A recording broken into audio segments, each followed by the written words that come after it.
বন্ধুরা, আজকে আপনাদের মাঝে একটি ভিডিও নিয়ে হাজির হলাম। সেই ভিডিওটি হচ্ছে ক্যাপকাটের মাধ্যমে নর্মালভাবে আপনি কিভাবে ভিডিওগুলো এডিট করবেন সে সম্পর্কে আজকে কথা বলবো। চলুন স্ক্রিনে যাওয়া যাক। সেটা হচ্ছে এখানে আপনি প্রথমে আপনার ক্যাপকাটে ক্লিক করবেন। ক্যাপকাটে যাওয়ার পর আপনি এখানে উপরে দেওয়া আছে নিউ প্রজেক্টে একবার ক্লিক করবেন। এখানে ক্লিক করার পরে নিচে আমার গ্যালারি শো করছে।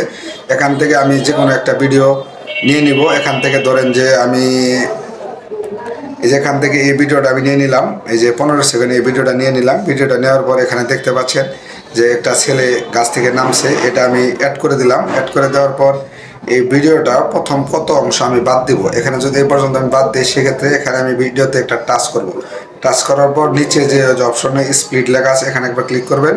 করার পর যে বাম পাশের টুকু আমি বাদ দিব সেই বাম পাশের এখানে আমি একবার ক্লিক করব। করার পর এখানে ডান পাশে লেখা আছে ডিলিট অপশন, এখানে ডিলিট দিলে ওই ভিডিওটুক ডিলিট হয়ে গেল। সেক্ষেত্রে আমি আবার প্লে করে আপনাকে দেখাচ্ছি। ভিডিওটা এখন কিন্তু 15 সেকেন্ড আছে, এখানে টেনে একটু আপনাকে দেখাচ্ছি। লাস্টে যে ক্যাপকাটের লোগোটা আছে এটা টাচ করবেন। টাচ করার পর নিচে যে ডিলিট অপশন আছে এই ডিলিট একবার টাচ করবেন, ওটুক ডিলিট হয়ে গেল। এখন আপনি যদি এই ভিডিওর সাথে আরেকটা ভিডিও অ্যাড করেন সেক্ষেত্রে আপনার যে ডান পাশে যে দেওয়া আছে প্লাস আইকন এখানে একবার ক্লিক করবেন। ক্লিক করার পর আরেকটা ভিডিও যদি এর সাথে আমি অ্যাড করি সেক্ষেত্রে যে ধরেন এই ভিডিওটা আমি টাচ করলাম, এখানে ওই ভিডিওটা ওটার সাথে কিন্তু অ্যাড হয়ে গেল। এখন দুটো ভিডিও অ্যাড হয়ে গেল। এখানে যদি আপনি এই আমার কথাটুকু যদি আগে নেন সেক্ষেত্রে এই ভিডিওতে টাচ করবেন। টাচ করার পর এভাবে বাম পাশে নিয়ে যাবেন। নিয়ে যাওয়ার পর এই ভিডিওটা আগে আসলো, ওই ভিডিওটা পরে গেল। এভাবে কিন্তু আপনি দুটো ভিডিও একসাথে জোড়া দিতে পারেন।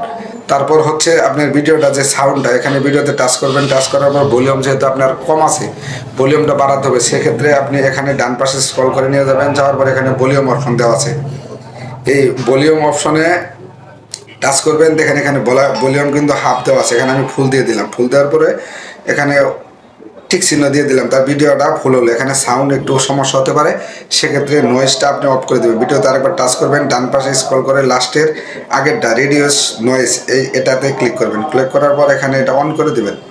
অন করে দেওয়ার পর কিন্তু টিক মার্ক দিয়ে দিবেন। এই ভিডিওটা কিন্তু এখন ভালো কোয়ালিটি একটা সাউন্ডফুল হলো, এখানে কোনো ধরনের সাউন্ড আসবে না বাইরের।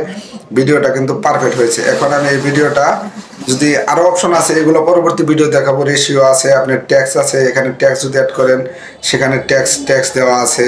আর যদি ভিডিওতে আপনি কোনো ছবি অ্যাড করতে চান সেক্ষেত্রে আপনি মাঝখানের যে ওভারলি অপশনটা আছে এখানে একবার ক্লিক করবেন। ক্লিক করার পর আবার অ্যাড ওভারলিতে টাচ করবেন।